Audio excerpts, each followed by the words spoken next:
how to achieve all of your goals while living a balanced and happy life. Welcome to the Awesome Human Podcast, your path to total human optimization. Ready to unleash your 100%? Let's go.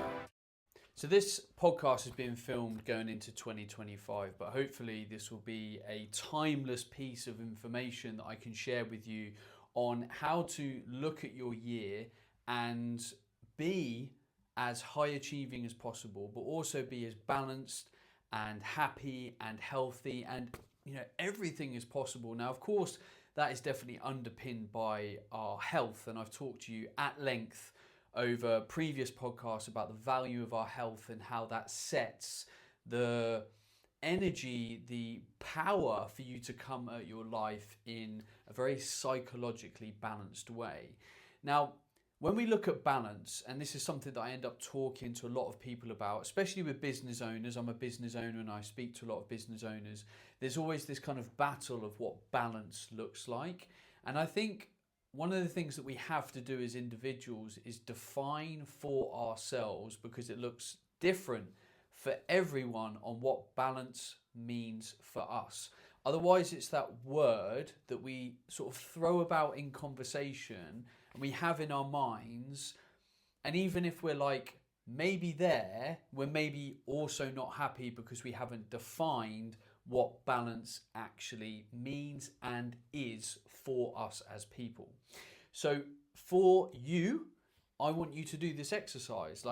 And this might mean that you stop this podcast in parts. It might mean that you listen to it again. If you listen to this like before Christmas, maybe listen to it after Christmas when you're in that kind of planning phase, because Christmas is a very busy time. There's lots going on. But I want you to kind of start to think about this now, because I don't think it's something that you will solve in listening to a 20-30 minute podcast about. I think it's going to take time. You're going to want to deliberate over it. You're going to want to draw some plans up. You're going to want to get a calendar. You're going to want to think through things. And I was actually having a really interesting conversation on social media with someone yesterday, and we were talking about like books that we're reading and how we're trying to sort of develop as people. And he was talking about my book, How to Live an Awesome Life. And the way that I wrote my book is that there's a lot of exercises in it. It's very practical, and it's very hard to just sort of read that book in a week or two, even if you wanted to binge it, because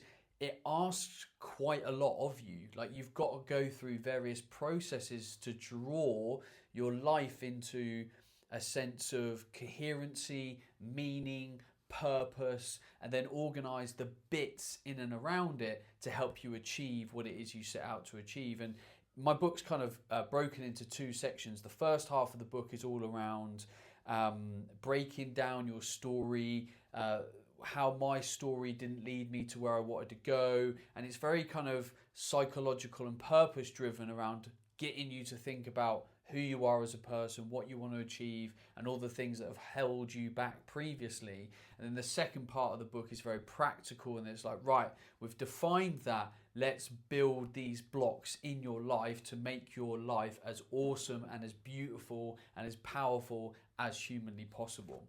And when I was talking to this guy, he was like, "Oh, I'm gonna read loads over Christmas. Can you give me a couple of book recommendations?" And I gave him two. And he's like, "Oh, I reckon I can read a couple of more." And I was like, "I bet you can't." Because the stuff that you're now trying to figure out isn't something that you just read a couple of books and like bam, bam, bam. You almost want to study the principles. You want to spend time writing things down. When something hits you in a book, you don't want to be like, "Oh, well, I'm going to keep reading." You almost want to honor what that was and stop and maybe write some notes or think about it.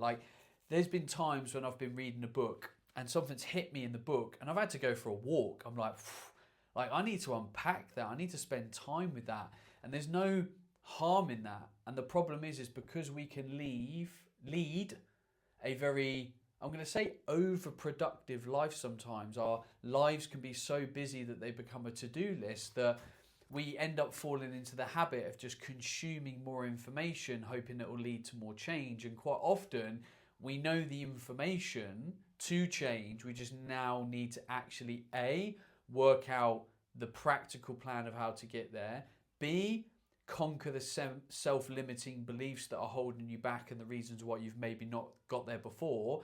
And C, put in some level of kind of like accountability, support, a framework that helps you achieve it. And quite often, they're kind of the three key simple components of achieving a goal.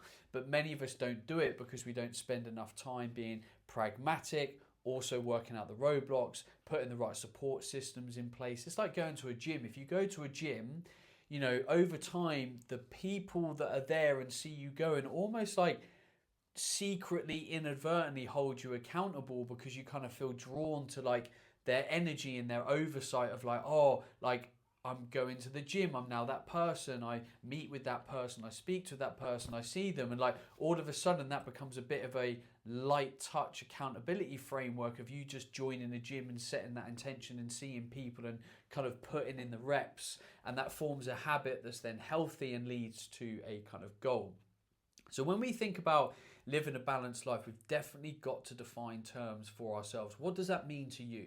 How much do you want to work? How much do you want to be with your kids? How much do you want to go on holiday? How much do you want to do your sports and your hobbies? How much do you want to go to the gym? How much do you want to do crafts? How much do you want to be in the community? It's like, yes, we probably can't define a strict time because life has to operate within an ebb and a flow. And, you know, some days, some weeks, some months, we might get to do more of some things than other things. So we need to kind of have, you know, a strict enough goal that we're accountable to actually trying to do it, but a loose enough goal that we don't feel like guilty or sad or frustrated that if we don't do it because, you know, maybe something else time-wise has had to give in our lives. And that's absolutely okay. It's absolutely normal, and we shouldn't beat ourselves up about it. Now, one thing that I think is super important to start this off, and I'm going to do this because I fell out of the habit in sort of the last 4 to 5 months in my life, and I've really felt it like mentally and emotionally, and I don't want that anymore. I want to have that blocking system in place. And what I'm talking about is what I'll frame as like year periodization. So in previous podcasts, I've talked about the Mo Gawdat one word rule principle, and my word for next year is service. That hasn't changed. I'm very empowered by that word, and I can't wait for that word to come to life for me in my work. And I've talked to you previously about some of the time that I'm going to spend away, both personally, with my family, with my wife, etc., and what that's going to look like. I think I've done that 2 or 3 shows ago. Now, what I fell out of the habit of doing the last couple of months is looking at my calendar and then almost planning my life around those blocks and what I'll call as like periodizing the outcomes that I want. So for example, when I hit Christmas, I'll down tools, have a nice amount of time off, relax, refresh. I have an intention about what I want to experience and achieve in Christmas, which I think is very powerful. I think setting intentions constantly as you just flow through your life can be very powerful. If you don't do it already, try and do it, because it focuses your mind on where you actually want to put your time and energy so that you can actually experience what it is that you want to experience, rather than just getting carried away with life. And a week later, you're like, did I enjoy that? Did I get what I wanted out of it? So important to do that for me. So then we'll hit January, and then I've got basically 4 weeks before I take my first trip away with my wife for her birthday. And in January, I've set an intention of 3 things that I want to achieve in January. So going into it, I'm like, right, I want to get back into the gym, get a real hopefully, I say this hopefully because it always has to ebb and flow with being a parent and the kids and what's happening, and you know, curveballs that you constantly get. Like, I really want to get back in the gym and get a nice 3 days a week flow with things, and hopefully after a nice break that'll be possible. The second thing is I want to set my business up for success, working mostly without me. So I've tried to make some changes in my professional life to create some space for some other things that I want to create and evolve on.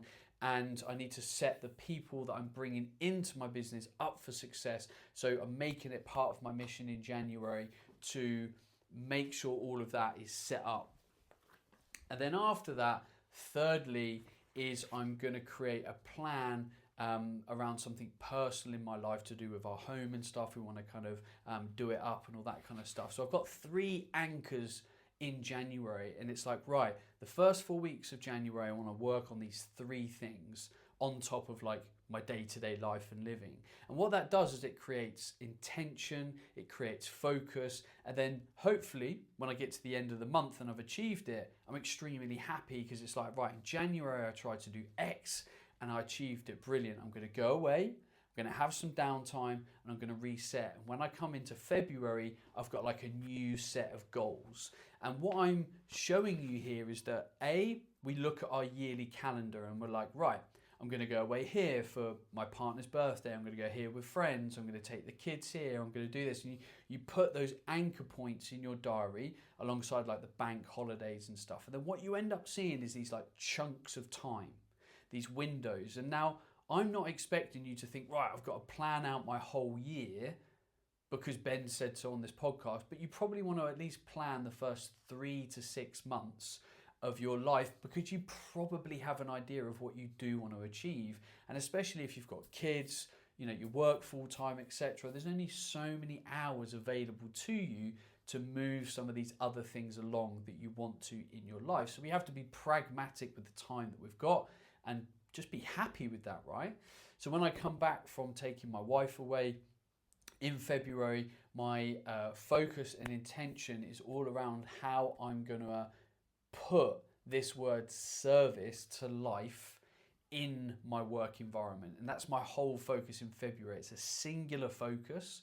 Now I carry forward some of the things that I've already done in January. They kind of come into my regular day-to-day because I've done the work to kind of get them off the ground. And then the next thing that I'm focused on in February is how I'm bringing service to life in my professional life. And that's my 100% focus. Then all being well, I'm going to go away the end of February and then March, and then there's a new kind of focus. And what we get to do is we get to spend time sitting down at the beginning of that time period, that chunk in our life, and say, right, what does success look like? What do I need to do to achieve this? And then what we can do is have this beautiful flow of like the seasons of life. We can allow January to have this focus, February to have this focus, March to have this focus. But the problem is so many of us, especially if you work for someone, the focus is like work, the things that I do outside of work on a week-to-week basis, and then kind of like family dotted around. But what I really want you to do is just step back and take this more macro picture of life. And instead of getting caught in the week to week and day to day, which is so easy to do as a parent, so easy. Like when people say to me, Ben, what did you do at the weekend? And I'm like, I'm not actually sure. Like, because you can be so stuck in like the chaos of the day to day, because when you've got kids and there's a lot happening in your life, that draws your focus so easily. And this is why I'm so passionate about getting people, you, me, to create enough space in our lives where it's like, let me just breathe. Let me take it all in. Let me see where I'm at. Let me see where I'm happy, and just spending time having like a check-in. So with this process, we get to sit down at the beginning of January and write, right, these are my goals. Here's how I'm going to make it happen. This is what I'm going to track to see if I'm successful. And then when I get to the end of January, I'm going to sit down. I'm going to be like, right, this is how I achieved X. Am I happy? Cool. Celebrate my win. And you should always celebrate your wins. And then you kind of get to deconstruct it and say, right, I'm going away on holiday. I'm going to relax. And then on my journey home, and I used to love doing this on an aeroplane ride home, if you are going on an aeroplane away, is on the way home on the aeroplane, I would then like write and journal about my intention for like the next month or two. And I'd then create the goals and create the plan. And it's such an enjoyable feeling because it feels like you're moving through these seasons of life, because there's always opportunity. Like me and my team in the business have just been planning our January marketing campaign, and we're doing a campaign all around like just keeping it real, Like, you are already an awesome human. Here's how you can be even more awesome if you just focus on a few things that can really move the needle in your life. We don't have to make these crazy wholesale changes, try and turn our life upside down. Like 2, 3, 4 things that can have small, meaningful, incremental, consistent, life-changing impacts if we do them, consistently over time. Yeah, it can be life-changing, right? And we were sort of looking at this campaign and we were thinking, yeah, like, I've forgotten my train of thought. I remember the point I was going to make now. And then within that conversation around January, we were kind of talking about, January is a bit of a dreary month. It's cold. People are coming out the back of, Christmas. They feel a little bit like we're not getting enough sunlight. We can't get outside as much, blah, blah, blah.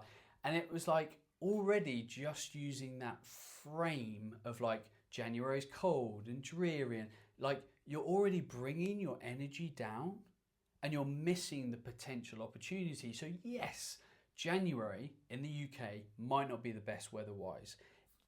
Other people might be being miserable. But if we went into January with an intention that we're going to achieve X, Y, and Z, and we're focused on it, and we're going to see how we're going to be goal-orientated, and we're creating a plan, you can be excited. We can be excited of every month in our year because we're moving through it with purpose and focus and alignment of our goals, wants and needs. And I'm not trying to say to you in this moment like you have to have things to shoot for and achieve, and like, I'm not trying to get this kind of podcast to come across as like you should always be doing things to advance yourself, because you might be going into next year going, do you know what? I want to spend all of 2025 just being present, enjoying life, getting outside lots, playing with my kids. Like, I am not trying to dictate where your intention, focus, and goal attainment should be. You do that, and it doesn't matter. The key thing is you need to do you. So if you just want to have the simple goal of, I just want to literally enjoy the time with my kids, do X, then do that. But I don't. And while I want to be all of the things in my home life, in my professional life, and some other areas of my life, I want to progress. I've got goals. I love it. It's enjoyable. I love growing as a human.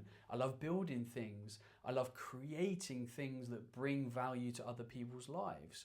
So that's why I try and shape my content around some of those kind of key pillars of enjoyment, for ourselves. Because ultimately, if we do these things, we achieve these things, we bring happiness to ourselves, right? We enjoy the process of growth or change or building. And I can imagine if you're listening to this show, you kind of are maybe similar. And that's why I'm recording this show. So at the back end of last year, I stopped doing that process, and I felt it psychologically because I was like, where's my next break, and what am I doing? And I felt really lost in November, and it's because I didn't have a set of goals. I was being dragged through my month, and there was loads of great positive things in my life, but because I didn't have this anchor of right, November, Ben, you're doing this in the business, these are your goals here, that's what you want to do here, let's go after it. And because I didn't do that, I just didn't feel anchored in what it is that I was doing and why I was doing it. And that made me kind of sit back and go, that's the thing I've not been doing, and it's really valuable for me. So I've nearly finished sitting down looking at the first, actually nearly 9 months of my year next year, because I already know what it's going to look like in terms of travel and that kind of stuff. And I'm like, cool, already this is starting to shape up as a great plan. And the other great thing about this is if you're creating space for time off, you're going on holiday, you're doing cool things, you get excited about that stuff, right? I'm excited to take my wife away in January. I'm excited to go away in February. I'm excited to go to Portugal in May. I'm excited to do these things. So you have that kind of just big fun moment on the horizon that all of us actually love. And there's actually research to say that sometimes people can get more excitement from the anticipation of going somewhere than actually going there and being there. And that's why sometimes you get on holiday and you're already thinking, oh, it'd be really good to do this next year, and you haven't even started the holiday. You don't even know if it's going to be good. It's just that it's brought so much excitement to you to travel, to be somewhere else, to be in a different environment, thinking differently, drinking differently, eating differently. It's nice, it's enjoyable. So, first step for 2025 or any year or any large time block of life is look at the macro, zoom out, put these anchor points of fun in your life, and then look at how you can navigate goals in and around those and have like micro seasons of life. I think it's amazingly powerful. Here are some other things that I think can help you going forward to build on that, to lead to more balance and happiness. Number one, boundary your time, protect your time. If you keep giving time away to people and situations that you don't want to, it'll make you unhappy, it'll make you frustrated, it'll make you angry. So please have the strength to say no to that person, or no to extra work, or no to whatever you need to start to give yourself enough space and time to do what it is that you want to do in life. Because otherwise you might be more unhappy than you want to be. And we need to honor the time that we want for ourselves to do the things that we want to do. It's our lives. Number two, do things that you love to do. So within that time, if you're doing things that you don't really light you up, like if you don't go to a job that you enjoy, if you don't speak to people that you enjoy, etc., start to say no to those things and start to say yes to more of the things that light you up. Because if you wake up in the morning and do things that you want to do all day, if you do a job that you enjoy, if you spend time around people that you love, it's very hard to be unhappy because life is enjoyable in many different areas of your life. Number three, be around energetic people or value-aligned people. We all know what it's like to be around people that just suck our energy, our time. We're just not values aligned. We're like, oh God, I just do not think the same as this person. Get around more people that you want to be around, and have the confidence to move away from friendships, relationships that are not serving you, because they'll be feeling it too. We often think, I'll be letting them down. The chances are, if you're not enjoying an aspect of the relationship, they're not either. Energy is a two-way exchange. It's not just a singular exchange, and they will be feeling it too. So please have the confidence to do that. Number four, classic anchor points of sleep well, eat well, move well. Like, these have to be done for us to be physiologically balanced and happy.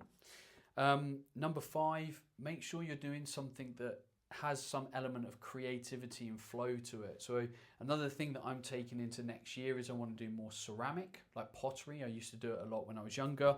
And it's the thing that whenever I think about getting into a flow state and being creative, I think, pottery, I love it.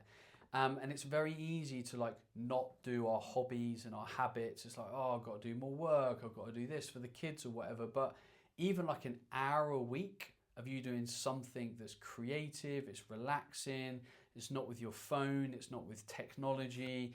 Like, even if it's getting out for like a walk more, which is something I want to do even more in 2025, then I think it's so valuable to do that. I think it keeps your brain working well, because our brains can operate so much in the logical area rather than the creative area.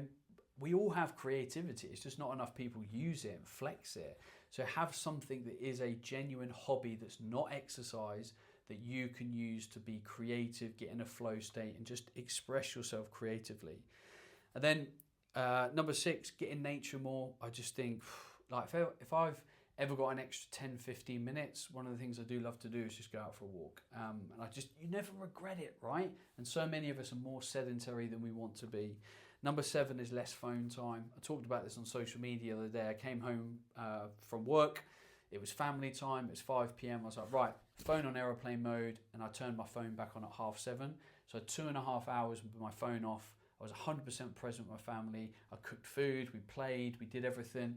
Nothing bad happened in that time, and I was completely present in that moment. But for me, I do need to either take my phone out of my pocket or put it on airplane mode, because my brain can very easily think, oh, this idea, that idea, it might not necessarily be a negative thing, it might be a positive thing for me. I'm like, oh, that idea, and I explore it rather than being present. And I want to be present in every moment of my day. I want to be present with my family. When I go to work, I want to be present on my work. Like, I want to bring my everything to that moment. And sometimes we have to put rules and restrictions kind of on ourselves to draw that into focus.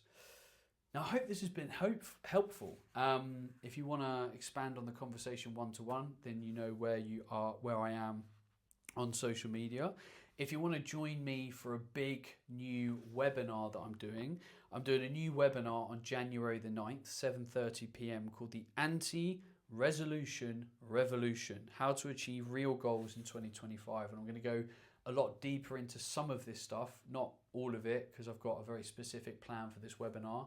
I'm also going to look at the 5 pillars of physiological wellness, where people go wrong, and how to fit this all into a coherent plan to almost have a battle-proof system for 2025 to achieve all your goals in a sustainable, logical way that keeps it real. Because, these wholesale changes, these dramatic, flip your diet on its head, etc., rarely work. So let's look at this pragmatically, strategically, in a values-aligned way, and you'll get towards your goal. That's it from me. I am not doing a podcast next week. I'm going to have a week off like everyone. I'm not batch recording. I'm just saying, hey, I don't want the added stress, so there's no podcast next week. We'll pick it back up in the new year. I think the next show will be the 2nd of January, which will be, it'll actually be a podcast between me and a guest, Mike Mayer. He is a breathwork coach, and I'm going to do a show with him all about breathwork. We're going to go quite deep in it. So it'll be an interview. It'll be my only second interview of running this show. Otherwise, one-to-one on DMs if you want any help with any of this stuff. Please join me at the webinar. Hit the link in the show description of this podcast, and I'll see you in the new year for an awesome 2025. Goodbye.